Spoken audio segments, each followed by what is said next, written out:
Esperança na solidão.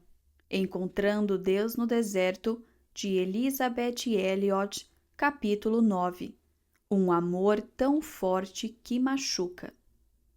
A perda de alguém que amamos, seja pela morte ou de outra maneira, nos leva à beira do abismo do mistério.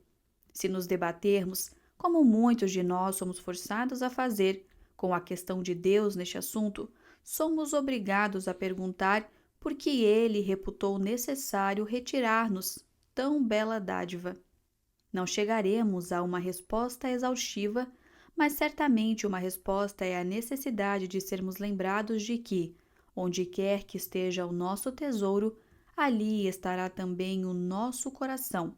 Se todos os nossos ovos estão postos na cesta da vida terrena e das afeições terrenas, não nos sobra muito mais quando a cesta cai.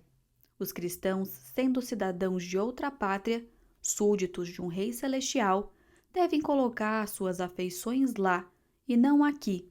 Uma lição que poucos aprendem sem angústia mortal. O amor de Sheldon Vanauken por sua esposa Dave, como ele escreve em A Misericórdia Severa, era um amor que o consumia, apaixonado, romântico e, como seu amigo C.S. Lewis lhe indicou, egoísta. Antes de se tornarem cristãos, uma visão míope da felicidade levou-os a excluírem todos os demais, a ponto de Van Auken recusar-se até mesmo a permitir que filhos estragassem o que ele e Dave tinham. Quando se tornaram cristãos, ele começou a sentir que ela era mais santa do que o necessário e a ver Deus como seu rival. Certa noite, em oração, Dave ofereceu a própria vida pelo seu marido, para que a alma dele fosse satisfeita. Acaso eles não tinham tudo o que alguém poderia pedir para encontrar satisfação? Dave sabia que não. Ela havia encontrado a sua satisfação em Cristo e desejava que seu marido também encontrasse ali a sua própria. Dave fez uma oração drástica e sabia que aquilo lhe custaria algo, e assim foi. Deus aceitou a sua entrega e 1 ano depois, ela morreu. Uma resposta de oração estranha, diriam alguns, o fim de um casamento perfeito. Finalmente despojado do objeto de uma paixão que excluíra tudo mais, Van Auken encontrou, por meio de muita angústia, a satisfação pela qual Dave havia orado. A morte dela foi o que seu amigo Lewis chamou de uma misericórdia severa. Será que, às vezes, Deus arranca-nos o nosso amor pelo fato de amarmos demais? Eu não penso assim. Certamente é impossível amar demais, pois o amor vem de Deus, que é amor. Geralmente, nós amamos pouco demais e com um amor sentimental demais. Nosso amor, embora seja dado por Deus, geralmente vem misturado com possessividade e egoísmo. Ele precisa ser fortalecido e purificado. O amor humano é muitas vezes desmesurado, o que significa desordenado, desregulado, desenfreado, não circunscrito aos limites habituais. Se amamos alguém mais do que amamos a Deus, isso é pior que um amor desmesurado, é idolatria. Quando Deus está em primeiro lugar em nosso coração, todos os outros amores estão em ordem e encontram seu devido lugar.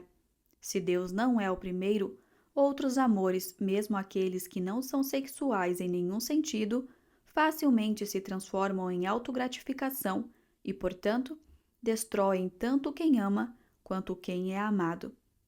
Van Auken havia construído um mundo para si mesmo e para a mulher que amava, e em torno desse mundo ergueu o que eles chamavam de a barreira cintilante.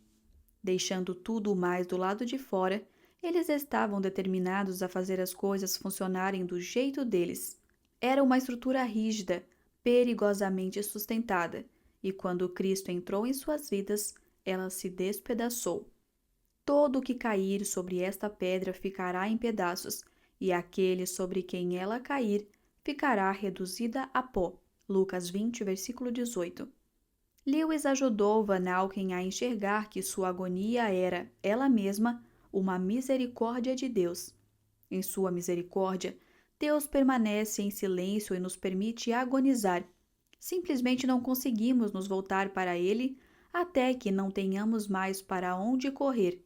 O poema de Francis Thompson, O Cão de Caça do Céu, descreve a tentativa de um homem solitário de fugir de Deus e encontrar consolo em outro lugar. Dele fugi, noites e dias adentro. Dele fugi pelos arcos dos anos. Dele fugi pelos caminhos labirínticos de minha própria mente, e na névoa de lágrimas dele me escondi. Ele tentou o amor romântico, tentou o amor dos filhos, tentou a natureza, contudo, com perseguição desapressada e ritmo imperturbável, velocidade premeditada, majestosa iminência, aproximavam-se os pés que seguiam. Finalmente, o cão de caça o persegue até a terra. Ele ouve uma voz ao seu redor, como um mar revolto que diz: tudo o que arranquei de ti, fi-lo não para teu prejuízo, mas para que assim em meus braços o buscasses. Tudo que o teu engano infantil reputa perdido, tenho-o guardado para ti em casa. Levanta-te, segura minha mão e vem. Não para teu prejuízo. Como um hábil cirurgião, Deus pode ter de nos machucar, mas Ele nunca vai nos causar dano. Seu objetivo é a plenitude. Guardado para nós em casa. Tudo que perdemos? Ou será que apenas reputamos ter perdido? Como isso é possível? Talvez não façamos muitas perguntas sobre os comos do trabalho secreto de Deus. Considere esta lista de perguntas. Pode Deus preparar uma mesa no deserto? O teu Deus foi capaz de salvar-te dos leões? Podem esses ossos tornar a viver? Como o Senhor salvará Jerusalém? É assim que tu cuidas da viúva? Para que lado devemos seguir? Por que continuar esperando que ele venha em nosso auxílio? Onde podemos comprar pão? Como pode um homem nascer de novo sendo velho? Como pode me dar água viva? Como esse homem pode nos dar de sua carne para comer? Como esse homem indouto é capaz de ensinar? Que proveito tem isso para tamanha multidão? Quem há de rolar a pedra? Podemos acrescentar a nossa própria grande questão sobre como Deus tem tudo guardado para nós em casa. Se foi um filho que morreu, a resposta pode não parecer muito difícil. A criança está no céu. Mas o que dizer de outras perdas? A Bíblia é um livro sobre os misteriosos caminhos de Deus para com diversos indivíduos. Ela nos mostra em cada página que existe alguém no comando. Mesmo quando somos leitores fiéis e crentes professos na Bíblia, temos a tendência de descartar a possibilidade de mistério em nossa própria vida com comentários do tipo: ah, mas isso foi naquela época. Jesus Cristo é o mesmo, ontem, hoje, eternamente. Temos inúmeras promessas de que a história não se resume ao que podemos ver. É no invisível que tudo finalmente se descortinará. Porque a nossa leve e momentânea tribulação produz para nós eterno peso de glória acima de toda comparação, não atentando nós nas coisas que se veem, mas nas que se não veem, porque as coisas que se veem são temporais e as que se não veem são eternas.